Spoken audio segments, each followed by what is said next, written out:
Hey, what's up guys, David here back in another video, and today we're going to be comparing these two phones in hardware and software comparison. Right, so I've already done a speed test comparison. If you guys want to watch that, basically by the time this is up, that video should be up as well. Right, so I'm going to be comparing these two in the hardware and software category. Right guys, if you're not subscribed to the channel, please subscribe, and if you end up like watching the video, give me a thumbs up. I'll be grateful for that. Right, so starting off with the build quality on these two, so I'll say that the build quality is better on the Redmi with this glass back, yeah, and whatever they say it's a plastic obviously, but Samsung has a plastic at the back and yeah, plastic size as well. Obviously they both have glass at the front, but yeah, I'll say that the plastic on this at the back is actually okay, so that it doesn't feel cheap or anything. And when it comes to design, you know, when you let alone the materials, the design I think is better on the Samsung. Right, yeah, so that's for the design and the materials. Right, yeah, moving on to the display. So the displays here both are 120Hz Super AMOLED, and this is big at 6.62 inches, and this is at 6.5 inches. Right, but the big difference between these two displays is the brightness.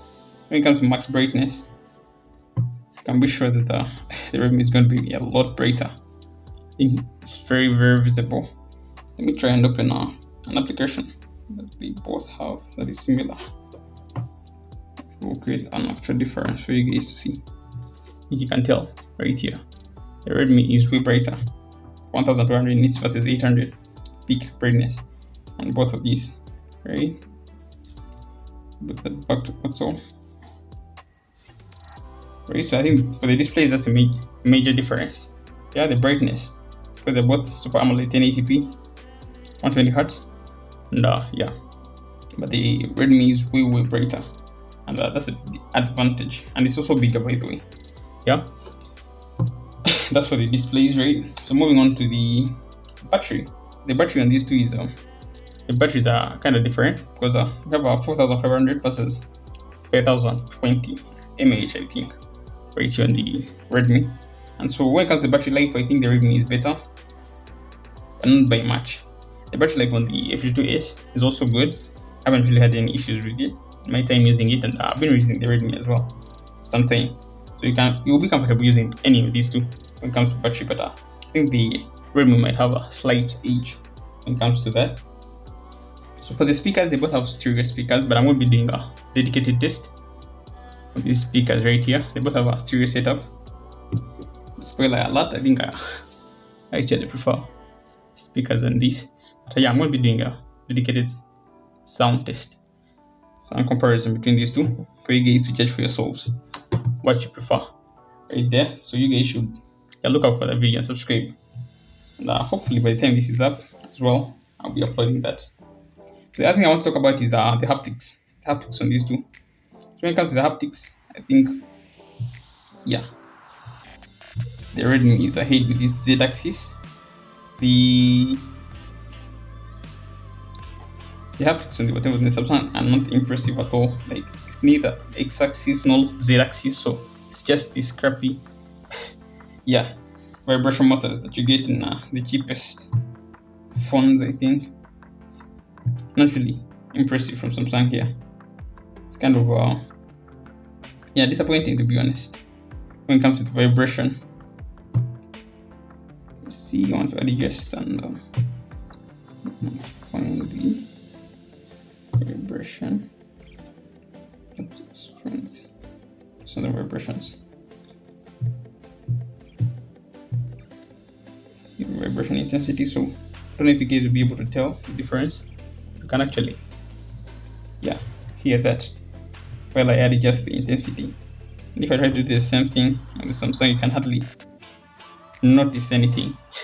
Yeah, so the difference in haptics is really big right there. So when it comes to the hardware in particular, I think yeah, the Redmi is a better deal. But yeah, I think that I haven't talked about is the charging speed. I'll talk about the battery, but not the charging speed. So you have 33 watt support charging speed, 33 watts versus 25 here. So yeah, the Redmi is still ahead in that category as well. For the cameras, I think they're pretty similar. Biggest difference here is the travel 108 megapixel main sensor versus the 64 whatever megapixel. But I'm going to be doing a full comparison as well for the cameras for you guys to judge for yourselves. Yeah, giving you sample footage and all that. So you should be looking out for that video as well. Yeah, so moving on to the software. So I think when it comes to the software experience, I think that's where the Samsung has an edge, and I think that's what you're paying for, right? So on the Samsung here, we have Android 12 versus Android 11 on this. Android 12 with One UI 4 versus what you have on this phone here, on the Redmi.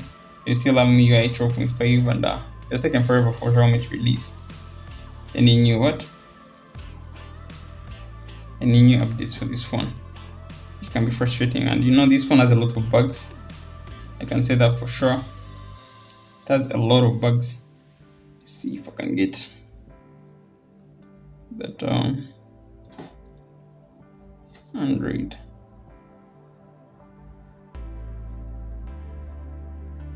Let's see, let's roll that back. So that's for Android 12 versus what you have here, Android 11. I don't know when Xiaomi will be releasing Android 11, Android 12 for this phone, but yeah, it may not be very soon. And I'll say that this one has a lot of bugs in MIUI, and I very much prefer having One UI 4 here. And I think that's the reason why I'm switching from this Redmi to this Samsung phone. The biggest reason is the software. You know, the hardware on this phone is really good, but the software lets it down very much. Like, it's 120 Hz, but it's not as smooth as the Samsung here. You always get some jittering and all when you're scrolling in certain applications. Usually when you move to this side of the screen. I don't know if you guys can tell the difference in smoothness. I don't know if you guys can notice it for yourselves. Yeah, when you're moving back and forth. Samsung is way smoother, but they are both 120 Hz, so I think Xiaomi has a lot to do when it comes to optimization of their phones. Yeah, so I think for the software front, I'll say that yeah, the Samsung has an edge, surely. I'll prefer it any day. Yeah, and I think that's about that for this video. Hardware, the Xiaomi is ahead, but software wise, I say obviously other than the chipset, Samsung has an advantage when it comes to the chipset. For software, for the hardware rather, the chipset is way better. But other than the chipset, I think everything else is better on the Redmi here, hardware wise. And then Samsung pulled back one when it comes to the software, and that's very important for the user experience. The user experience in the Xiaomi is not the best, or you can call it a Redmi, whatever. Yeah, so that's basically it for this video, guys. Thank you guys for watching, and I'll catch you guys in the next video. Peace out.